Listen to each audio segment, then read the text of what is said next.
en la sociedad y Sí, Señor. obrar como solamente tú puedes obrar. Amén. Pedimos todo eso en nombre de nuestro Señor Jesucristo. Amén. Amén.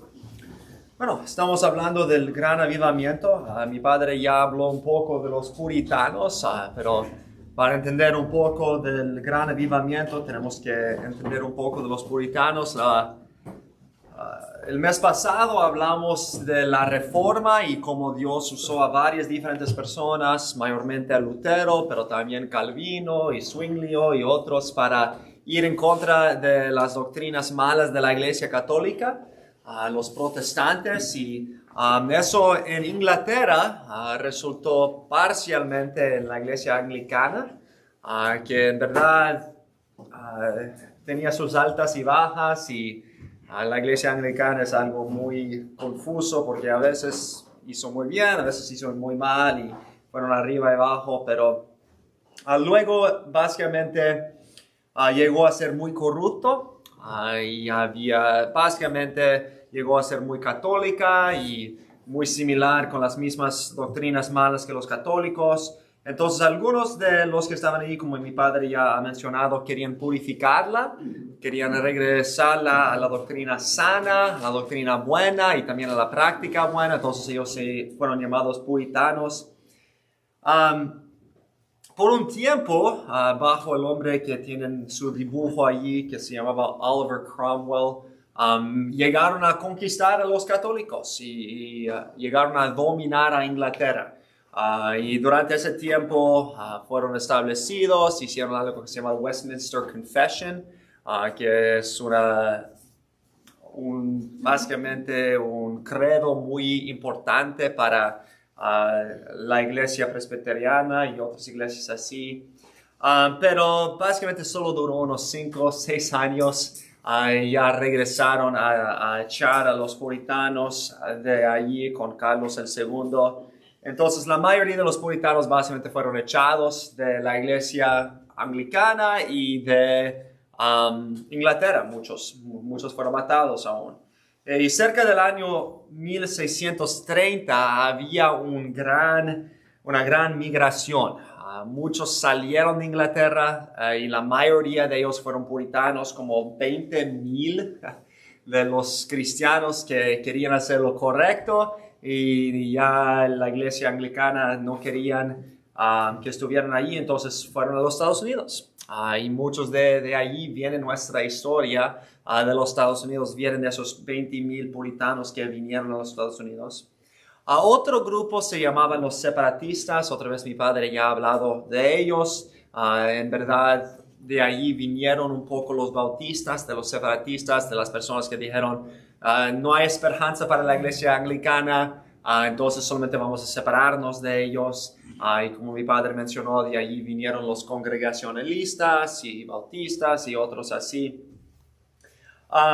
Y los peregrinos, que muchas veces hablamos de ellos en el tiempo de Acción de Gracias, ellos vinieron de los separatistas. Ellos fueron algunos que separaron de la iglesia anglicana y establecieron sus propias iglesias.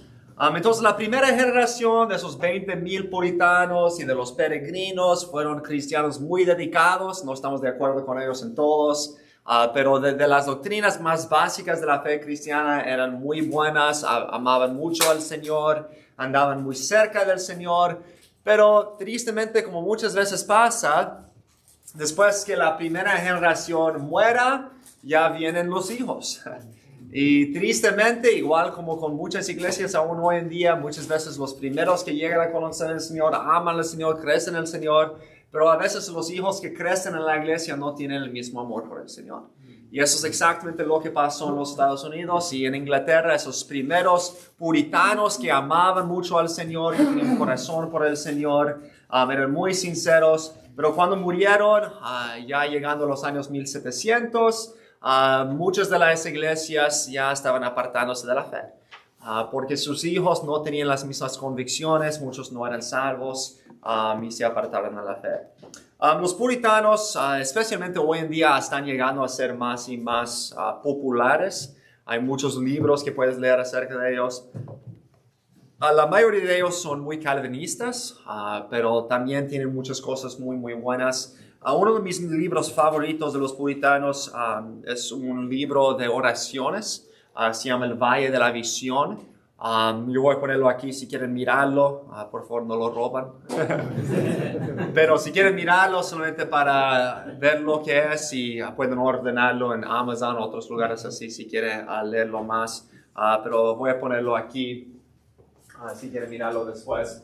Pero tiene muchas oraciones muy bellas, de mucho ánimo para la vida cristiana, viniendo de esos primeros puritanos.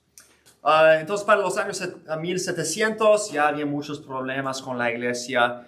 Y en los Estados Unidos, la iglesia más grande en la cual estaban los puritanos y los peregrinos, como mi padre mencionó, era la iglesia congregacional. Se llamaban congregacional porque en Inglaterra, los anglicanos, como los católicos, tenían un sistema de sacerdotes y entonces obispos y en católicos otros tienen el papa, pero en anglicanos ellos tienen el arzobispo de Canterbury, que es el encargado de toda la iglesia. Entonces ellos hacen las decisiones, los miembros no hacen las decisiones, pero los congregacionalistas empezaron a dejar a los miembros hacer más de las decisiones y cada iglesia estaba más independiente, no totalmente, pero más independiente, y eso siguió otra vez más para los bautistas, que son más independientes y las congregaciones hacen las decisiones. Unos problemas que surgieron después de esa primera generación en los años 1600, cuando ya murieron y llegaron sus hijos, uno de los problemas más grandes surgieron del hecho de que ellos bautizaron los bebés. Y como la mayoría aún de los puritanos y congregacionalistas siguieron la práctica de los católicos y luego de la iglesia anglicana de bautizar a los bebés, muchos de los que crecían en la iglesia pensaron, bueno, yo fui bautizado como bebé, entonces soy salvo. Igual como muchos de ustedes creciendo en iglesias católicas piensan la misma cosa, fui bautizado en la iglesia, entonces soy cristiano. Y la misma cosa entonces. Ahora, ellos no enseñaron eso, ellos enseñaron que el bautismo de bebés no era para salvación, era solamente para introducirles en lo que se llamaron el pacto. Entonces tenían una enseñanza un poco diferente que los católicos, pero todavía esa práctica de bautizar a bebés causó muchos problemas. Porque muchos se creían ser salvos solamente por ser bautizados. Y aunque nosotros no bautizamos a los bebés, la misma cosa pasa con nosotros. Muchos de los hijos que crecen en la iglesia creen, bueno, yo crecí en la iglesia, entonces yo soy cristiano. Y la misma cosa estaba pasando entonces. Y aún muchos de los predicadores y pastores no eran salvos. Y ellos predicaron, pero sus vidas no eran muy santos, sus predicaciones eran muy secos. Ellos no tenían amor por el Señor, no estaban dedicados. Entonces solamente eran prácticas más académicas en vez de predicación de la palabra de Dios. Además, las universidades, una de las primeras universidades cristianas en los Estados Unidos que fue establecida para entrenar a los pastores fue la Universidad de Harvard. Pero ya para los años 1700, mi padre mencionó las ideas racionalistas del tiempo del alumbramiento, cuando ya básicamente las personas empezaron a creer en nosotros, con nuestra mente, con la ciencia, ya podemos resolver todos los problemas. Entonces nosotros no necesitamos tanto a Dios, porque ya podemos resolver todo con la ciencia y con la razón y con todo eso. Entonces empezaron muchas de las universidades que antes fundadas para entrenar a predicadores como Harvard, ya empezó a alejarse de la doctrina buena, empezaron a negar las doctrinas fundamentales y obviamente los pastores que vinieron de allí ya no creían las doctrinas fundamentales. Y los pastores ya no eran tan buenos como antes y eso llegó a causar muchos problemas. Además, la vida llegó a ser mucho más fácil. Los primeros peregrinos, la mayoría murieron el primer año por tanto frío y no tenían comida y Y muchos de los primeros que llegaron a los Estados Unidos no había muchas ciudades establecidas, no había mucho comercio, entonces había muchos peligros y muchos murieron. Y cuando están en tiempos tan difíciles, se depende mucho más del Señor. Pero después, cuando ya se establecieron, ya la nación empezó a crecer, ya tenían ciudades y comercio, muchos llegaron a ser más ricos y cómodos. Ya dijeron, ya no necesitamos más al Señor. Somos ricos, somos cómodos, y ya muchos se apartaron del Señor. Otra vez, igual como vemos hoy en día. Muchos de ustedes llegaron de países donde no tenían tanto, llegan a los Estados Unidos y trabajan duro, se establecen y ya sus hijos crecen con más comodidad, no entienden lo que es sufrir y trabajar tanto y muchos por eso no sienten como necesitan tanto al Señor.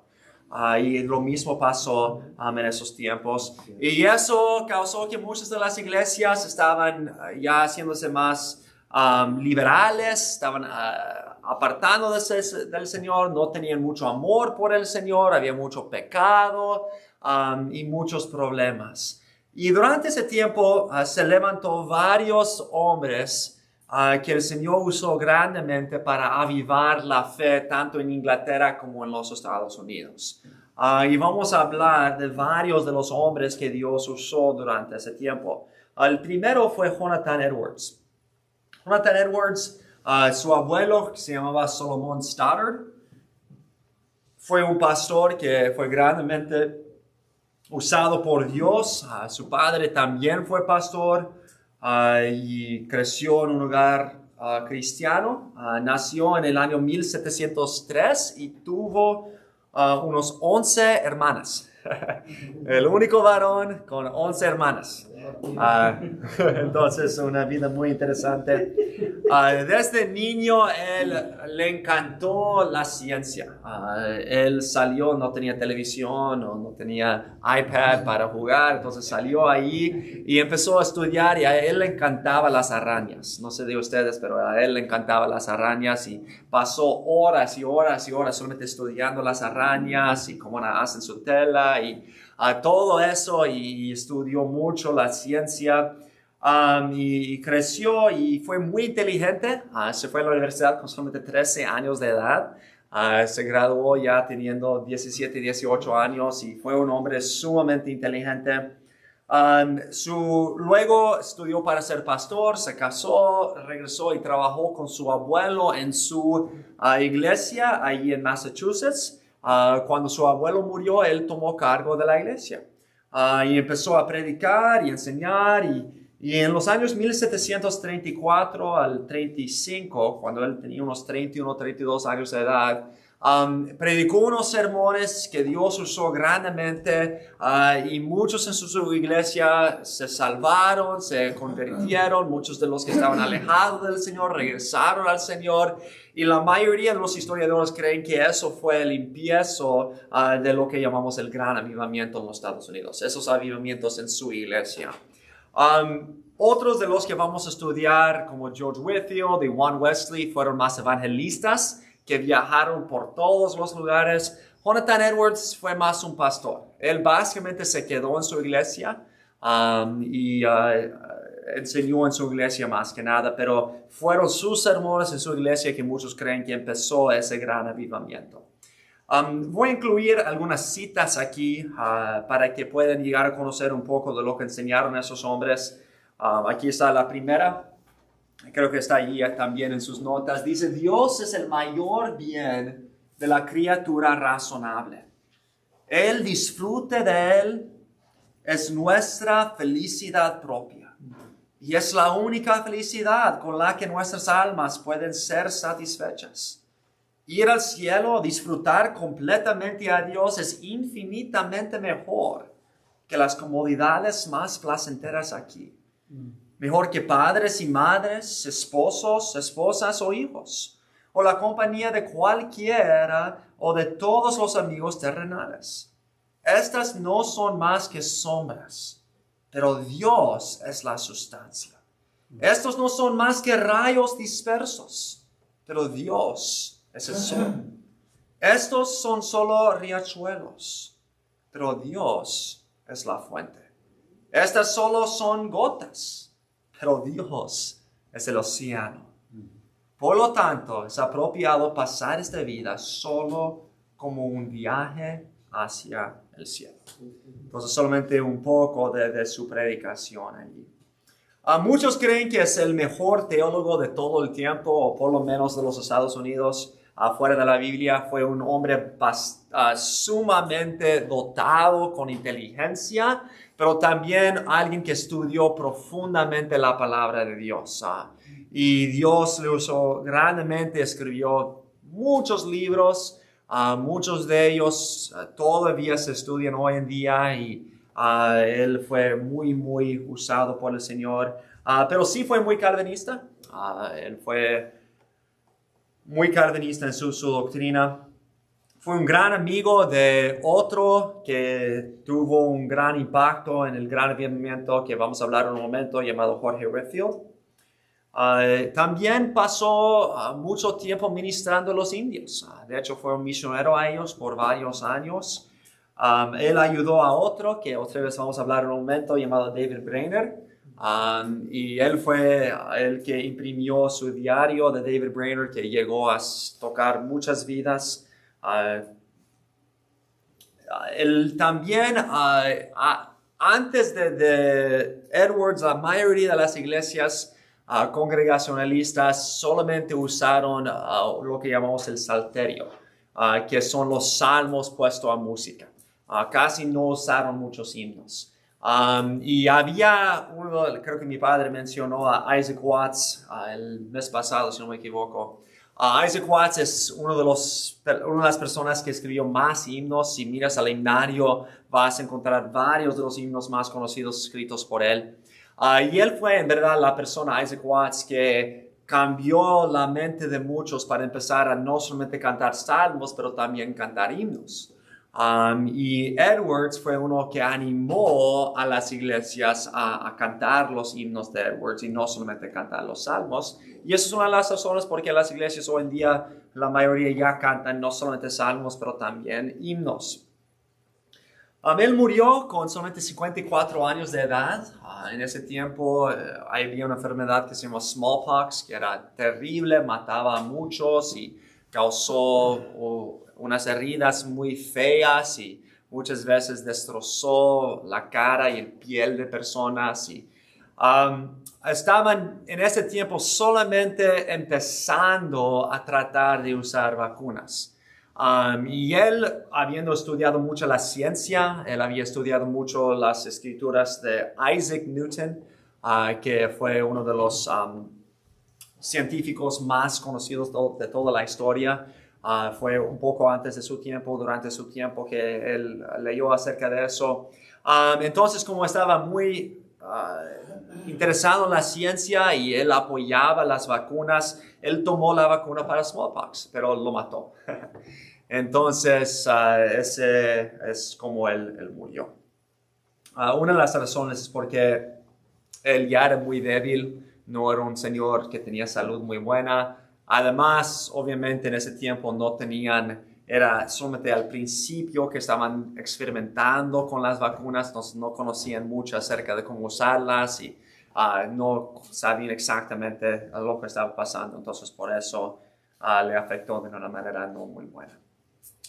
Pero eso es Jonathan Edwards. Allí en sus notas, al final de sus notas, tengo imprimido lo que ya se llama las 70 resoluciones de Jonathan Edwards. Cuando él solamente era joven, él escribió 70 cosas que él quería hacer en su vida.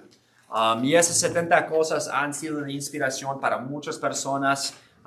Les animo grandemente a leerlos. Yo los leí cuando yo era joven y fueron de mucho provecho para mí. Déjenme solamente leer algunos para ustedes para darles solamente una pista de lo que está ahí. Número 7 dice: tomo la resolución de nunca hacer nada que me daría miedo hacer si se tratara de la última hora de mi vida. 8. Resuelvo actuar en todos los aspectos, tanto en lo que hablo o hago como si nadie hubiera sido tan vil como yo, o como si yo hubiera cometido los mismos pecados, o hubiera tenido las mismas defectos o fallas que los demás. Y permitiré que el conocimiento de sus errores promueva ninguna otra cosa sino vergüenza para mí, y mostrará solo una ocasión para confesar mis propios pecados y miseria a Dios. Número 15 es muy interesante. Dice, me determino a jamás permitirme ni la más mínima emoción de ira hacia seres irracionales. En otras palabras, no iba a irritarse contra su palo, contra su casa, contra su horno. Las cosas que muchas veces hacemos, ¿verdad? Si el carro no está trabajando, empezamos a gritar al carro, gritar a la computadora o pegar a una cosa que es irracional. Entonces, aún a su caballo, al perro, lo que sea. Entonces, una cosa interesante. Número 28, solamente uno más. 28. Estoy resuelto a estudiar las Escrituras tan firmemente, constantemente y con frecuencia, al punto de que pueda encontrar y plenamente percibir que estoy creciendo en el conocimiento de ella. Entonces, les animo a leer todos. Obviamente no tenemos tiempo para leer todos ahora, pero cuando llegan a casa, o a lo mejor solamente a través del próximo mes, leer 3 o 4 cada día y pensar y orar acerca de esas cosas. Obviamente no es escritura, pero la mayoría de lo que está aquí está basada en la escritura y de mucho provecho para nosotros. Uno de los sermones que predicó luego durante lo que llamamos el Gran Avivamiento ha llegado a ser uno de los sermones más famosos de toda la historia. Se llama Pecadores en manos de un Dios airado. Se dice, hay un poco de debate, pero se dice que Jonathan Edwards cuando predicó era un gran teólogo, pero no siempre predicó con mucha emoción. De hecho, a veces escribió todo lo que iba a predicar y solamente leyó o recitó lo que ya había escrito. Pero era tan cimentada en la palabra de Dios y él oraba tanto que dice que cuando leyó o recitó sus sermones, aún sin mucho grito, sin mucha emoción, las personas a veces ni le dejaban terminar sus predicaciones. Muchas veces se caían ahí en sus bancas gritando como iban a caer ahí mismo al infierno. No imprimí para todos, pero imprimí unos 6 o 7. Si alguien está interesado en leer el sermón de Pecadores en manos del Dios sagrado, aquí está. También se puede encontrar en internet fácilmente, pero si está interesado lo voy a dejar y sí puede llevar eso. Si quiere, solamente los primeros 6 que llegan ganan. Los demás, lo siento.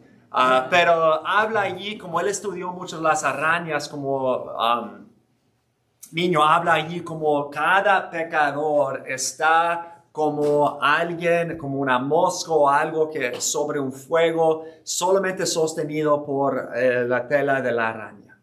Y en cualquier momento esa tela puede quebrar y nos caemos al infierno. Y las personas literalmente se agarraron en sus bancas porque tenían tanto miedo de que en ese momento iban a caer al infierno. Y no era por causa de su emoción, era por causa de la certeza de lo que estaba predicando. Y la oración y el obra del Espíritu Santo. Entonces él es el quien muchos creen que empezó el gran avivamiento en los Estados Unidos.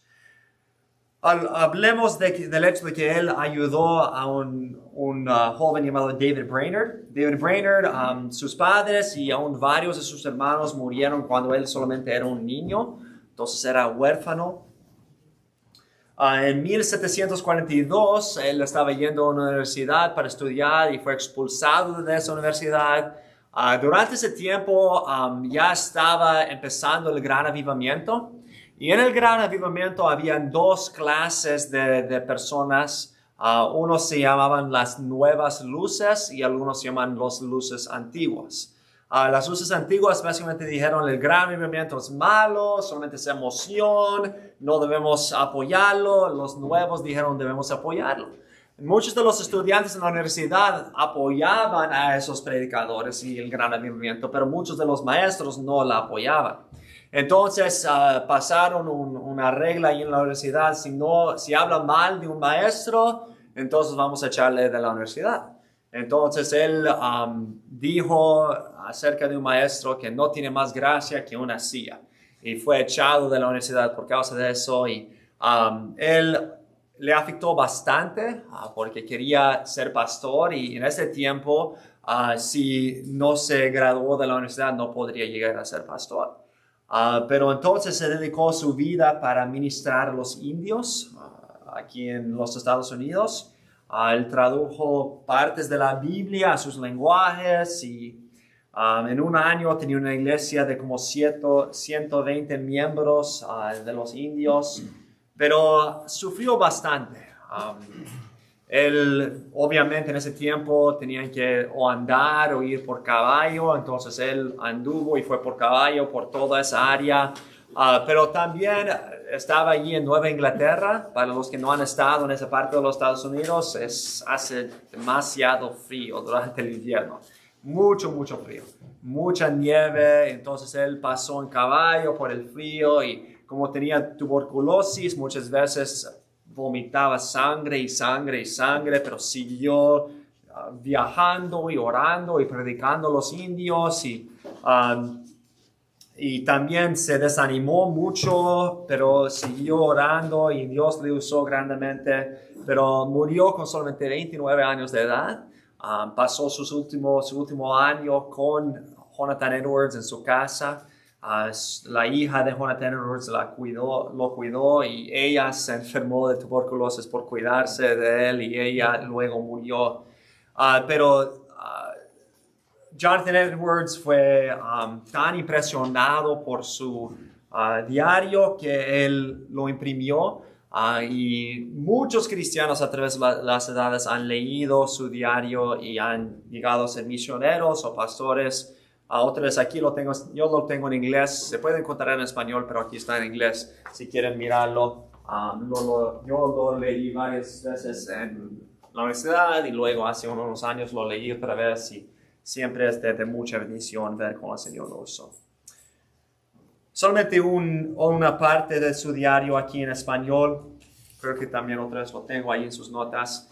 Dice: aparté este día para ayunar y orar, para rogar a Dios su dirección y bendición en el desempeño de mi gran trabajo, la predicación del Evangelio.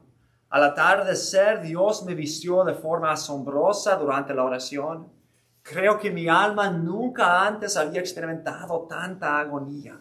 Luché a favor de mis amigos ausentes, de una cosecha de almas, de multitudes de almas pobres y de muchos que para mi concepto eran hijos de Dios en muchos lugares distantes.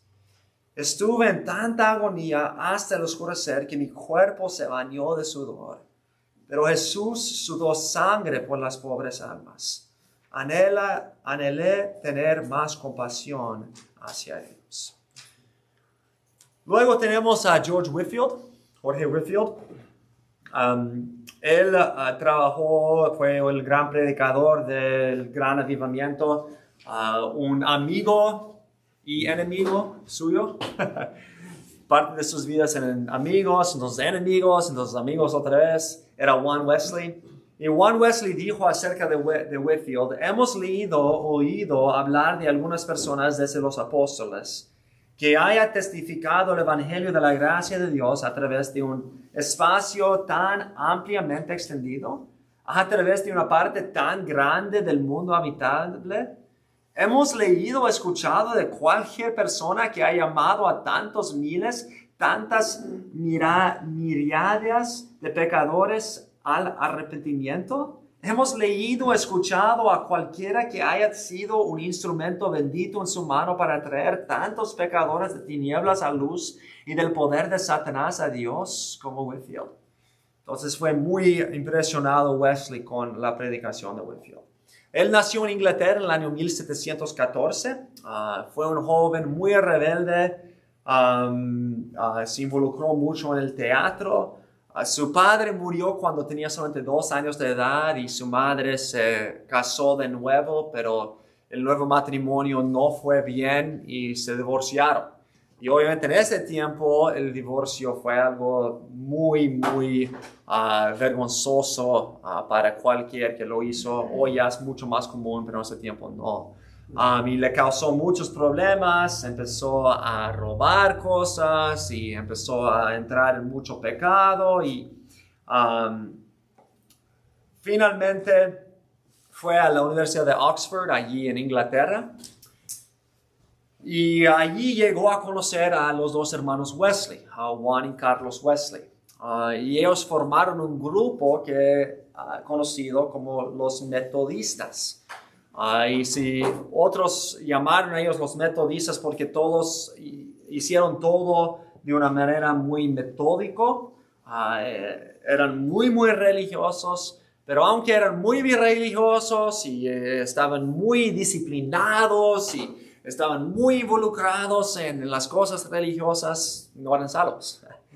Y muchas veces somos así. A veces hay personas que son muy fieles a la iglesia, son muy disciplinados en su vida, pero no conocen al Señor Jesús, no tienen sus vidas transformadas. Y así fueron Whitefield y los hermanos Wesley.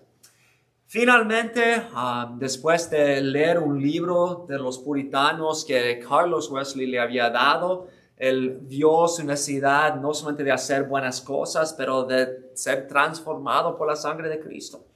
Y a la edad de 21 se salvó y entonces fue a predicar. A muchos le consideran el mejor predicador de todo el tiempo, desde el tiempo de los apóstoles. Empezó a predicar afuera, era un diácono en la iglesia anglicana. Whitefield y los Wesley, los tres eran anglicanos, pero aunque eran anglicanos, la iglesia anglicana les echó. Pero ellos siguieron siendo anglicanos, pero no les permitió predicar en sus iglesias, la mayoría. Entonces decidieron, bueno, entonces vamos a predicar afuera. Y empezaron a predicar en el aire libre. Y era bueno porque las personas que llegaron no hubieran cabido en ninguna iglesia. Dicen que muchas veces predicó a millares y algunos dicen que predicó hasta a 80,000 personas. Eso sería casi toda la ciudad de Antioch. Se puede imaginar predicar a 80,000 personas, sería todo uno de los estadios de béisbol, de fútbol hoy en día. Y en ese tiempo no tenían micrófonos, no tenían ninguna manera de amplificar la voz. Entonces él tenía una voz increíble. Muchas personas ni pueden hablar a 50 personas que todos le escuchan. Él habló a hasta 80,000 personas. Cuando llegó a los Estados Unidos, uno de los fundadores de los Estados Unidos muy famosos, Benjamin Franklin, escuchó de él y él dijo, no, eso es imposible que él pueda hablar a miles de personas, la voz no va tanto así, eso es imposible. Y él fue muy científico, ya han escuchado de cómo él ayudó a descubrir la electricidad con la llave y todo eso. Entonces él fue muy interesado en esas cosas, entonces le fue a escucharle predicar. Y contó en ese tiempo cuando él fue como 30,000 personas y él se puso a las orillas y todavía se escuchó claramente su voz y fue maravillado. Y él nunca, de lo que sabemos, Benjamin Franklin nunca fue salvo, pero él siempre fue a escuchar a George Whitefield porque fue tan impresionado por la manera en que Dios estaba usándole y tuvo un gran impacto en su vida. De hecho, Benjamin Franklin tenía una imprenta y a él le gustaba ganar dinero.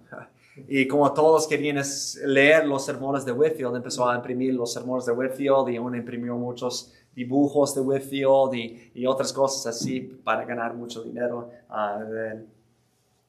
Whitefield visitó a los Estados Unidos 7 veces. Él vivió en Inglaterra toda su vida, pero viajó a los Estados Unidos 7 veces. Recuerda, en ese tiempo no había aviones, no podía llegar en unas horas, era meses en barco llegar a los Estados Unidos. Entonces, no fue un viaje fácil, sumamente difícil.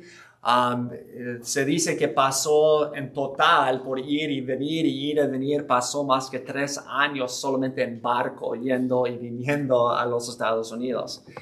Mucho sacrificio. Fue más conocido en los Estados Unidos que George Washington. Como él viajó por todos lados, todos la conocían. No tenían televisión en ese tiempo. Entonces, hoy en día podemos mirar al presidente en la televisión. ¿No? En ese día no tenían eso. Además, eso era antes de la revolución. Pero no podían ver a personas en la televisión. Entonces, la única manera de ver a alguien es si él venía o si usted fuera donde él estaba. Entonces, como Whitfield viajó por todos lados, la mayoría de las personas dicen que él fue el hombre más conocido de todos los Estados Unidos en ese tiempo. Dicen que 80% de los Estados Unidos en ese tiempo no fue los Estados Unidos, fue en las 13 colonias de Inglaterra. Fue casi 80% de las personas habían escuchado a él predicar. Entonces tuvo un gran impacto en ese tiempo. Algunos dicen que predicó más de 10,000 personas en total. Si añades a todos los que predicó más de 10,000 personas. Millones, gracias. ¿Qué dije? Bien, 10 millones, gracias. Yo estoy leyendo un libro ahora acerca de él y me ha impactado mucho. Aunque fue tan famoso y tan conocido, si escuchas él hablar de sí mismo, habla de sí como el mayor de los pecadores, como alguien que Dios solamente por su gracia pudo usar. Él fue uno de los predicadores que siempre todos los que fueron a escucharle predicar dijeron, él es sincero. Había un filósofo, creo que fue el David Hume, que es un muy conocido filósofo no creyente, que fue a escucharle predicar y aunque no fue salvo, él dijo, ese hombre, yo no creo lo que él dice, pero yo sé que él cree lo que dice. Y así debe ser con nosotros. Y tristemente muchas veces aún los predicadores parece que no creemos lo que estamos predicando, pero nunca fue cierto con él. Siempre predicó, dice que casi siempre lloró en casi cada predicación. Y él dijo, si ustedes no lloran en su pecado, yo voy a llorar por su pecado y por su destino. Predicó como sería su último sermón, cada sermón. Enfrentó mucha oposición. Algunos tocaron trompetas durante su sermón para distraer a las personas. Otras personas tiraron basura, aún agarraron gatos muertos y tiraron los gatos muertos a él mientras que él estaba predicando. Una vez literalmente lo apedrearon hasta que estaba sangrando y siguió predicando. Una vez alguien con una espada trató de matarle y solamente un amigo al último momento paró la espada y muchas veces enfrentó mucho maltrato, pero por la gracia de Dios siguió adelante. Él tenía unos fuertes desacuerdos con John Wesley. Mi padre ya mencionó, John Wesley era muy arminiano, Whitfield era muy calvinista. Los dos empezaron como amigos hasta antes de conocer al Señor, eran amigos en Oxford, de un grupo llamado los Metodistas, y siguieron con ese grupo llamado los Metodistas, pero como Whitfield era muy calvinista, Wesley no era calvinista, se dividieron y Wesley se encargó de los metodistas y de allí vino lo que es hoy la iglesia metodista. Pero aunque tenían muchos desacuerdos, los dos, especialmente al final de sus vidas, hablaban muy grande del uno del otro. Una vez creo que fue Whitfield que alguien le preguntó y le dijo, bueno, Wesley no cree en el calvinismo, entonces él no le vas a ver en el cielo, ¿verdad? Y Whitfield dijo, no, siento, no le voy a ver en el cielo, porque él va a estar demasiado cerca de Dios y yo esté muy lejos. Entonces tenían un gran respeto el uno por el otro, aunque estaban en desacuerdo de algunas cosas. Murió con solamente 55 años de edad. Él murió en los Estados Unidos. Y él siempre dijo a todos, cuando muero, yo quiero que me entierren debajo del próximo púlpito en que iba a predicar. Y eso es lo que hicieron. Eso es lo que hicimos con el pastor antiguo, ahí está debajo. No, pero sí, eso es lo que hicieron con Whitfield y creo que todavía puedes ir a esta iglesia y está enterrado debajo de él. Entonces, Juan Wesley nació en el año 1703. Él tenía 18 hermanos. Su madre se llamaba Susana Wesley. Era una mujer muy piadosa, muy conocida por su disciplina y por la enseñanza de las Escrituras. Entrenó a sus hijos a conocer y amar al Señor. Cuando tenía solamente unos 5 años de edad, su casa se quemó y estaban sacando todos sus 19 hijos y olvidaron a Juan. Y entonces todo estaba quemando y reconocieron que Juan estaba todavía dentro y corrieron adentro para tratar de salvar su vida, pero ya era demasiado tarde porque ya no podía entrar y él estaba en el segundo piso. Y trataron varias veces a entrar otra vez, pero era imposible. Y Juan Wesley, creo que estaba durmiendo, se despertó y fue a la ventana y empezó a gritar y unos vecinos, uno se puso sobre los hombros del otro y agarró a Wesley y lo sacó y al momento que lo sacó toda la casa se cayó. Y él siempre dijo, yo soy alguien sacado del fuego, literalmente, pero también literalmente hablando del fuego del infierno por Dios. Y Dios tenía un plan para su vida. Y como Dios tenía un plan para su vida, aún desde una edad temprana estaba mostrando por ese milagro. Después de formar ese grupo con Whitfield, él en la universidad, él quería ir a los Estados Unidos y fue a Georgia. Y estuvo allí por unos 2 años y él fue para convertir a los americanos al Señor. Y cuando llegó allí, él reconoció que él no estaba convertido. Era un misionero que no conoció al Señor. Y después de regresar, empezó a buscar al Señor y en un lugar llamado Aldersgate llegó a conocer al Señor. Y luego empezó a viajar tanto por toda Inglaterra como también por todos los Estados Unidos. Dicen que él viajó más que 7,000 kilómetros por año, o de pie o a caballo.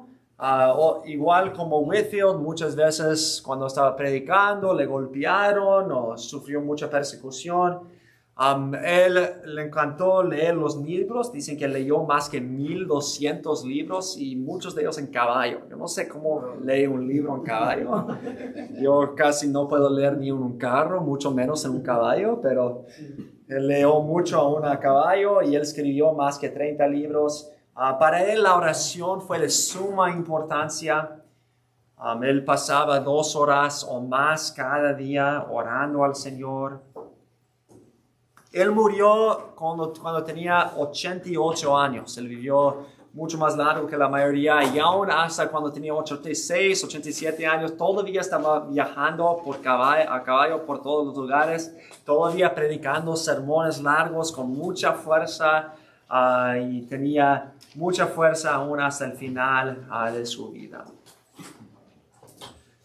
Unas citas de él dijo, dadme 100 predicadores que no teman más que al pecado y desean nada más que a Dios.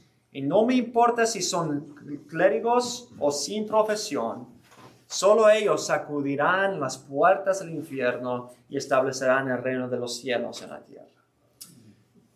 Otra cosa que dijo, no es ninguna maravilla de que al diablo no le guste la predicación al aire libre. Yo tampoco. Me encanta una habitación cómoda, un cojín suave y un hermoso púlpito. Pero, ¿dónde está mi celo y mi favor si no pisoteo todo esto bajo los pies para salvar un alma más? Yo sé que en mi vida demasiadas veces yo prefiero la comodidad más que las almas perdidas. Y él dijo, aunque me echen de la iglesia y no tengo una iglesia donde predicar, yo voy a predicar al aire libre, aunque tengo que viajar miles de millas por caballo, lo voy a hacer para la gloria del Señor. No sé si algunos de ustedes han montado a caballos por tiempos largos, pero no es muy cómodo y duele después. Eso es muy interesante, especialmente considerando nuestro estado hoy en día. Él dijo, lo que una generación tolera, la otra generación abraza. Y eso es lo que hemos visto especialmente en estos últimos años en los Estados Unidos. Hace 10, 20 años, algunas cosas como homosexualidad, aborto, dijeron, bueno, no nos gusta, pero vamos a tolerarlo. Y ya no es tolerar, ya es abrazar. Y tenemos que tener cuidado de lo que toleramos aún en nuestras propias vidas, porque muchas veces lo que nosotros toleramos, nuestros hijos abrazan. Y eso es algo muy importante de reconocer. Fue de él, como mi padre mencionó, que llegaron los metodistas, primeramente en Inglaterra. Entonces Francis Osbury, que fue uno de sus discípulos, podríamos decir, fue el que en verdad lo estableció aquí en los Estados Unidos. Y de los metodistas, en verdad, tristemente, muchos de los metodistas en los Estados Unidos se han apartado. Hay un grupo que se llama los Metodistas Unidos, United Methodist. Ellos básicamente ni son cristianos. La mayoría de los United Methodists son muy, muy liberales. No creen en la Biblia, no creen en casi nada. Todavía hay unos cuantos metodistas que siguen fieles al Señor. Y a los principios eran muy fieles, pero también de los metodistas salieron los pentecostales. Los primeros pentecostales salieron de ese grupo. También los adventistas salieron de los metodistas y otros grupos así. Su hermano fue Carlos Wesley, el hermano de Juan Wesley. Él fue salvo por el testimonio de los moravos. No sé si eso sí es la manera que se deletrea o no. Después de regresar de Georgia, él fue a Georgia con su hermano, pero regresó y entonces fue salvo. Él fue más conocido por escribir muchos himnos. Muchos de los himnos en nuestros himnarios fueron escritos por Carlos Wesley. Pero aunque él es más conocido por sus himnos, él también fue un gran predicador. Él escribió más que 6,000 himnos. Aquí está una que cantamos en la Navidad. Dice, oíd un son en alta esfera, en los cielos gloria a Dios, y al mortal paz en la tierra canta la celeste voz. Con los cielos alabemos al eterno Rey, cantemos a Jesús que es nuestro bien, con el coro de Belén canta la celeste voz, en los cielos gloria a Dios. A la segunda estrofa, el Señor de los señores, el ungido celestial, a salvar los pecadores vino al seno virginal.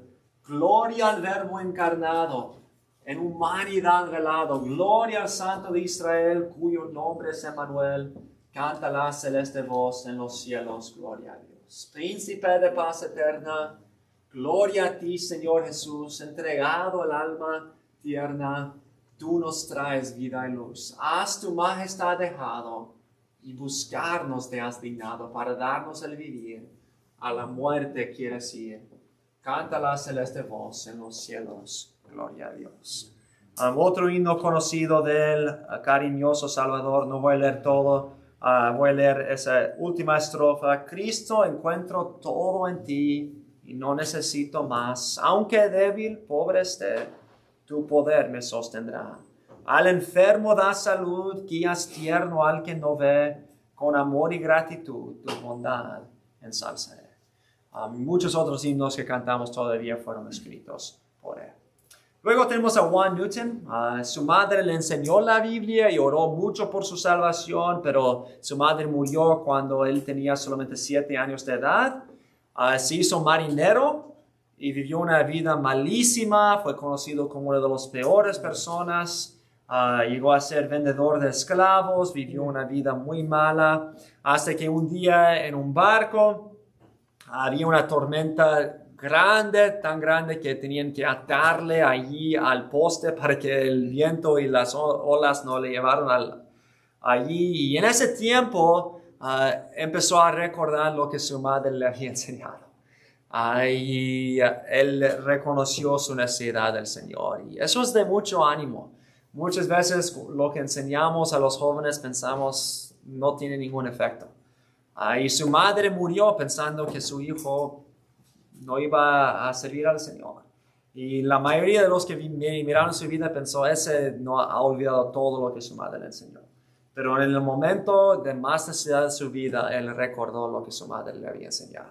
Y Dios lo usó para llevarle a los pies de Dios, de Cristo.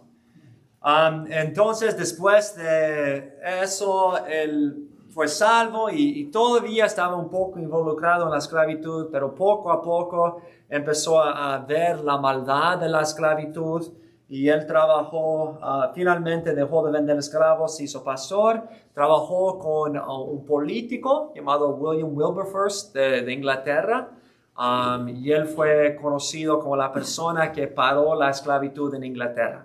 Entonces se llama William Wilberforce. Entonces él paró la esclavitud, debe decir para parar, no para para parar la esclavitud en Inglaterra. Fue un gran predicador y él también escribió muchos himnos. El más conocido, Sublime Gracia, casi todo el mundo ha escuchado ese himno, fue escrito por Juan Newton. También animó mucho a un joven en su iglesia llamado William Cowper. William Cowper fue un hombre que siempre se deprimió. Siempre estaba deprimido, se cayó en tiempos cuando ni podía salir de la cama por meses, pero Juan Newton siempre estaba ahí para animarle, y el Señor usó a ese William Cowper para escribir muchos himnos, Fuente de la Vida Eterna y otros que son muy conocidos y muy usados por el Señor, y hicieron un himnario juntos con eso. Unos citas de él: aunque mi camino sea oscuro, mientras Él sea mi guía, lo mío es obedecer, lo suyo es proveer. Mediante la oración lucharé y Él hará. Con Cristo en el barco, sonrío en la tormenta. Al final de su vida, un dicho muy conocido, él dijo: aunque mi memoria casi se ha ido, dos cosas recuerdo muy claramente: que soy un gran pecador y que Cristo es un gran Salvador. Unas lecciones que podemos aprender del gran avivamiento. Primeramente, Dios da dones a diferentes personas en diferentes maneras. Esos hombres que hemos mirado tenían diferentes dones. Edwards no era por emoción un gran predicador, pero era un gran era grande en la teología. Y Dios le usó en su predicación también, aunque no tenía tanta emoción. John Wesley era un gran predicador, pero él era aún mejor en la organización. Él es conocido como el que organizó el gran avivamiento. Sin él, probablemente no hubiera sido el gran avivamiento. Carlos Wesley era un gran predicador, pero Dios lo usó más en escribir himnos. Whitefield no era tan grande en teología o en organización, pero Dios lo usó grande en su predicación. Y sin cualquier de ellos, el gran avivamiento no hubiera sido tan grande. Pero cada uno de ellos tenían dones diferentes. Y eso es otra vez un ánimo para nosotros.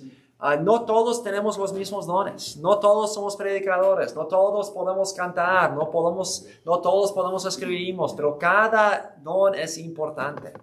Y cada uno necesitamos los unos a los otros. Los predicadores no pueden predicar sin la limpieza y la organización y la enseñanza y todo lo demás. Y necesitamos la música también y la poesía, y también necesitamos la teología y todas esas cosas juntas Dios usa de esa manera. También tenemos que reconocer que vamos a tener diferencias de opinión en doctrinas.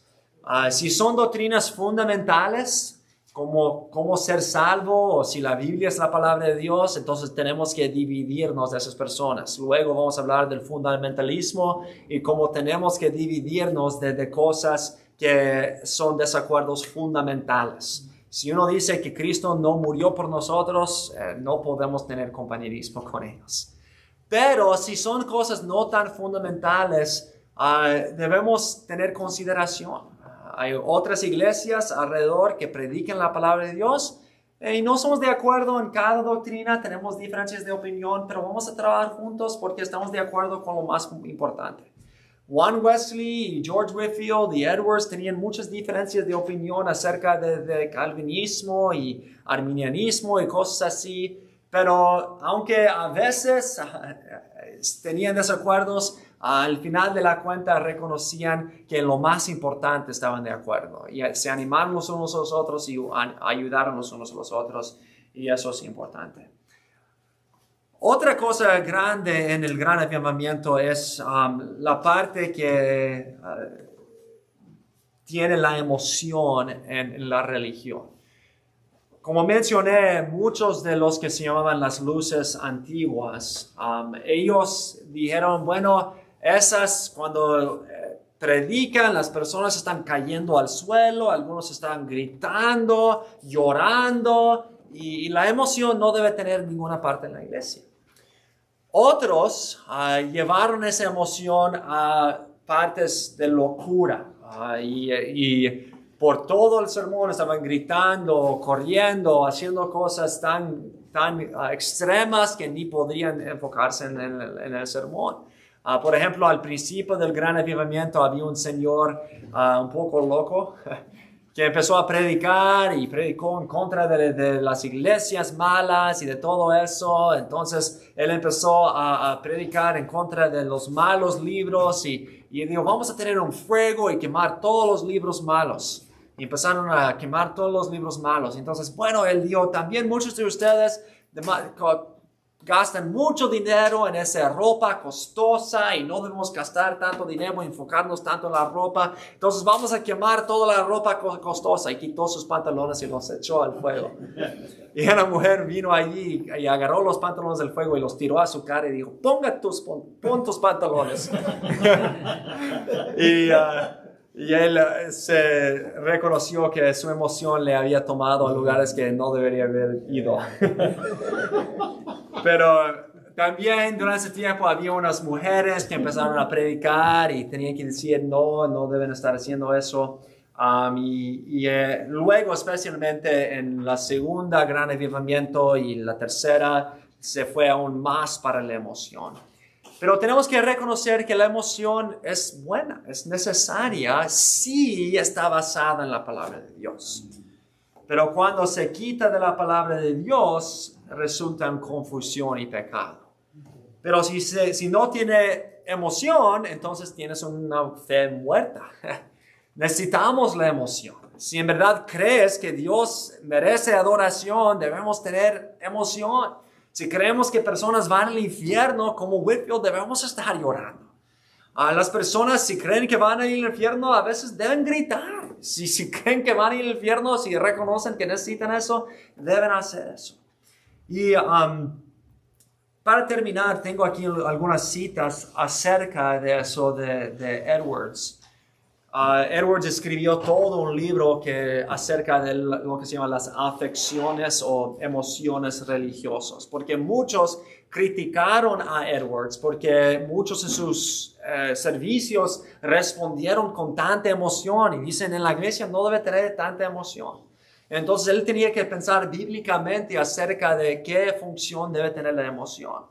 Y él dice, resulta evidente que hay la posibilidad de que ocurran grandes afecciones, emociones religiosas en algunos individuos que parezcan manifestaciones de gracia divina y tengan los mismos efectos en el cuerpo, pero se hallan muy lejos de producir cambios en sus temperamentos, en sus mentes y en el curso de sus vidas.